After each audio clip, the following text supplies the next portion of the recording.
छत्तीसगढ़ में हमारे सभी वरिष्ठ नेताओं, माननीय मुख्यमंत्री जी और मंत्रिमंडल के सदस्य, वरिष्ठ नेताओं से निगम मंडलों में जो नामों पर चर्चा हुई, उन नामों को लेकर मैं दिल्ली गया था और आदरणीय हमारे प्रभारी महामंत्री आदरणीय पुनिया साहब से विस्तृत उन नामों पर चर्चा हुई और उन नामों को हमने माननीय पुनिया साहब ने हाईकमान को भेज दिया है।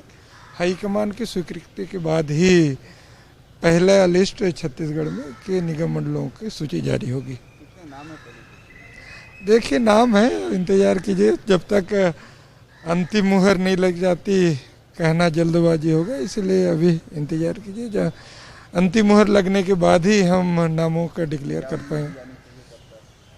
देखिए, आदरणीय पुनिया साहब ने हाईकमान को अंतिम सूची प्रस्तुत कर दी है और हमें उम्मीद है कि जल्दी से उन नामों पर मुहर लगेगा, ऐसा हमें लगता है। संसदीय सचिवों के बारे में भी सरकार ने विस्तार से चर्चा की है। उन नामों पर भी विचार कर रहे हैं, हाईकमान विचार कर रही है। देखिए, जब तक कोई अधिकृत हम लोगों को हाईकमान की स्वीकृति नहीं मिल पाती, इसलिए कहना जल्दबाजी होगा, मगर उस पर भी हम विचार कर रहे हैं। कल बीजेपी ने एक आरोप लगाया कि विधानसभा अध्यक्ष के साथ तकरार हुई, उसका हाईकमान ने सलाह। देखिए, भारतीय जनता पार्टी के पास कोई मुद्दा नहीं है। इस ढंग से अनर्गल आरोप और प्रोपोगंडा फैलाना का काम भारतीय जनता पार्टी का काम है। आप सबको पता है, मैं किस काम से गया था और भारतीय जनता पार्टी के पास कोई मुद्दे नहीं, इसलिए इस ढंग से आरोप लगा रही है।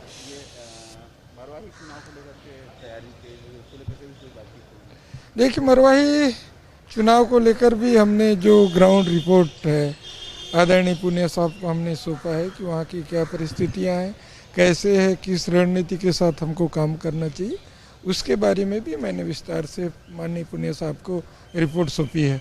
देखिए, वो सरकार का मसला है, क्या है क्या नहीं, इसके बारे में मैं कोई संगठन के तौर पर कोई कमेंट्स नहीं करूँगा। आज दिल्ली से मोहन मरकाम जी वापस आए। कल मैंने भी एक आरोप लगाया था, उसमें सत्यता निश्चित रूप से है कि चरणदास महंत की और संगठन के जिलाध्यक्ष को लेकर नाराजगी, और आज जो सूची लेकर आए हैं, कह रहे हैं कि सूची लेकर आए हैं, तो भारतीय जनता पार्टी का खुला आरोप है और सत्यता भी है कि उस सूची में हेलीकॉप्टर वाले नेता दिखाई देंगे और ज़मीनी नेता जिन्होंने 15 वर्ष तक तन मन से कांग्रेस के साथ काम किया, ज़मीनी लड़ाई लड़ी, वो तन मन से काम करने वाले कार्यकर्ता नहीं दिखाई देंगे। धन से संपन्न नेता, हेलीकॉप्टर नेता दिखाई देंगे और निश्चित रूप से कांग्रेस में एक विस्फोट जो है सूची के बाद होना संभावित है, जगजाहिर है।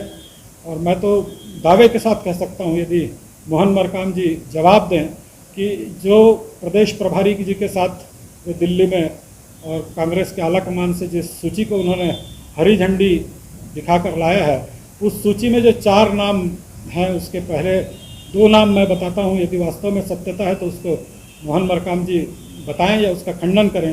पहले 2 अक्षरों के जो नाम है उसमें क्रमशः SNT पहला नाम है, दूसरा RGA नाम है जो रायपुर के हैं, तीसरा बिलासपुर से युवा नेता ऐसे हैं और चौथा नाम जो है VS है, वो रायपुर से है। इस प्रकार ये 4 नाम का खुलासा मैं कर रहा हूँ। उन कार्यकर्ताओं के लिए जो तन मन से कांग्रेस का काम करते रहे हैं, वो निश्चित रूप से इन नामों पर जब कांग्रेस के अध्यक्ष इसका खुलासा करेंगे तो कांग्रेस का विस्फोट हम सबके सामने होगा।